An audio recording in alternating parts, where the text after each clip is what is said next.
So let's start off with Bobby King Green, number 18 in the lightweight division versus number 25 ranked NASRAT HAQPARAST. Minus 150 is Bobby Green with a plus 125 comeback for HAQPARAST. Man, this is going to be boxer versus boxer, mano y mano. The only main difference that I have right here, AJ, is that, listen, Bobby Green, he can mix it up a little bit, man. I told you the last time that I saw him was at the UFC Fight Pass Invitational, a grappling match where he lost immediately. It was like, he lost his grappling match in like 20 seconds or something like that, got submitted super quick.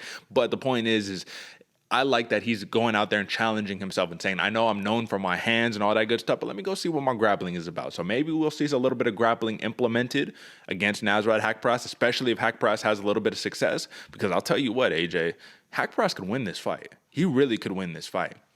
One of the things I like about him the most is that Bobby Green is that hands-down, evasive, shoulder roll type fighter. HAQPARAST is tight guard, cutting off the cage, sidestepping, rarely a stationary target with very solid takedown defense and a left hook / left cross that is an absolute money shot, brother. So when it goes mano y mano, boxer versus boxer, who has the edge in this fight in your opinion? Whew, that's a hard question right there, Derek, because I feel like it's two different. Both have very, very dangerous hands depending on how you fight them. Nasrat, a little bit more classical. Like you said, keeps that high guard, a banger of a left hand. Bobby Green can hit you anytime, anywhere, and he's going to let you know that he did and talk some shit. So he's got the mental game a little bit, man. If I had to give anyone an advantage, I'd probably say Bobby Green just because he's been doing it a little bit longer. And by a little bit longer, I mean what? 15 extra fights, 15 extra wins, not even just fights. Like, I can't even do the math on how many extra fights in total, but 15 extra wins for sure. I give just a little bit of an edge to Bobby Green as far as those things go, because he's a little bit more comfortable, been doing it a little bit longer. But NASRAT HAQPARAST got some bombs on him, and he can easily get this, maybe not easily get this win, but he can get this win for sure. So, AJ, in my quick math that I did in my head, it's 17 fights for HAQPARAST, 40 fights for Bobby Green. I think that translates to a 23-fight difference. So, 23 extra fights Bobby Green has had. That's a lot of experience right there.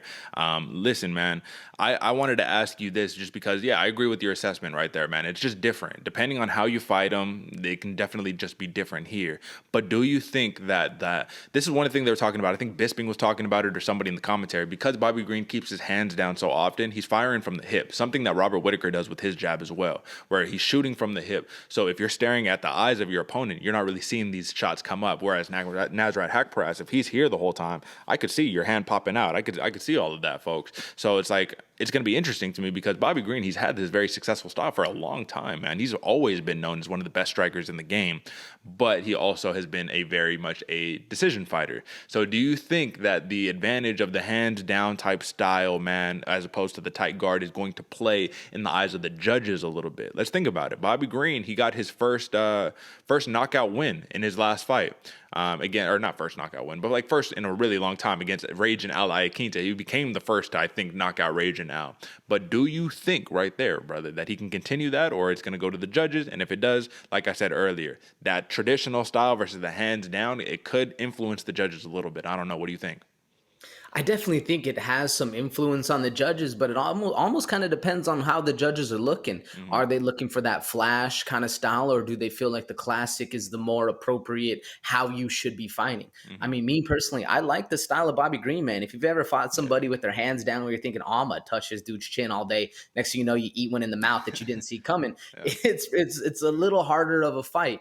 I know in striking, they always teach, watch the shoulders, watch that shoulder pop. You know, we're going to see it coming. You don't see that happen with the hands just flying down and pop you in the mouth, man.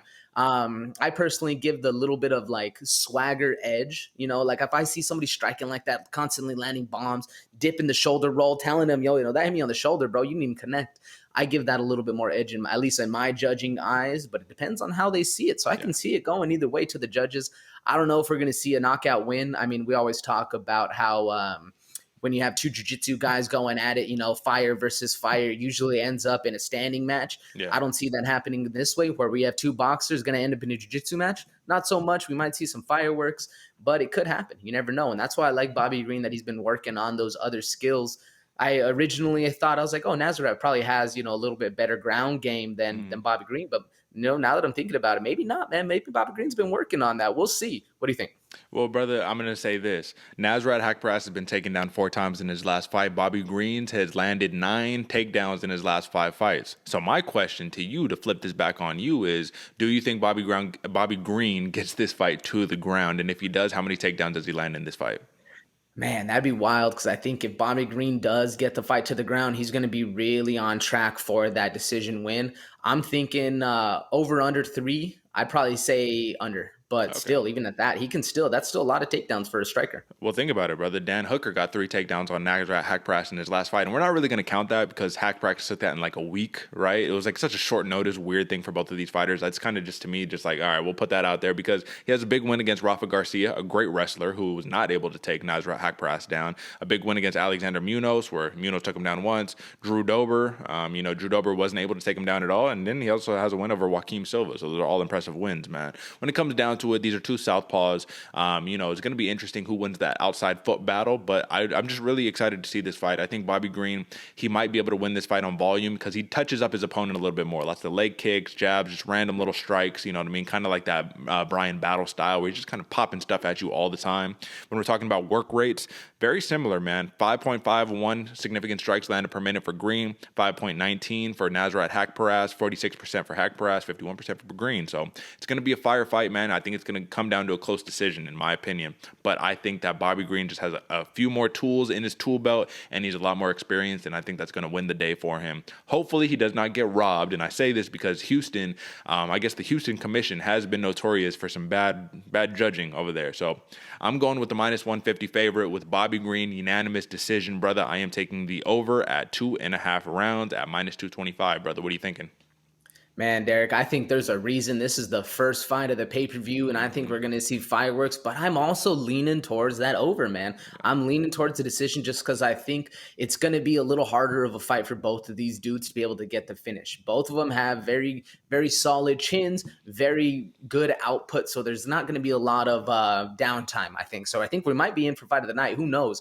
But I think this is going to be a very fun fight either way. I got Green winning by decision, man. I think he just has more tools in the tool belt, like you said, and a little bit more to pull on as far as, whenever the waters get deep and you kind of have to pull out those, those Goggins cookies to kind of get yourself motivated a little bit. And I think Bobby Green has that in the tank. That's why I'm rolling with him for decision, man. I think it's going to be a fun fight either way. But like I said, I'm rocking Bobby Green by decision. Yeah, I like the pick, man. I mean, overall, NASRAT HAQPARAST, like I said, he's one of those dudes where I think he can get it done. Look at the odds, man. It's not like it's crazy. It's +125, -150. So HAQPARAST has a chance, but I do agree. This could be fight of the night, man. Could be a fight of the night.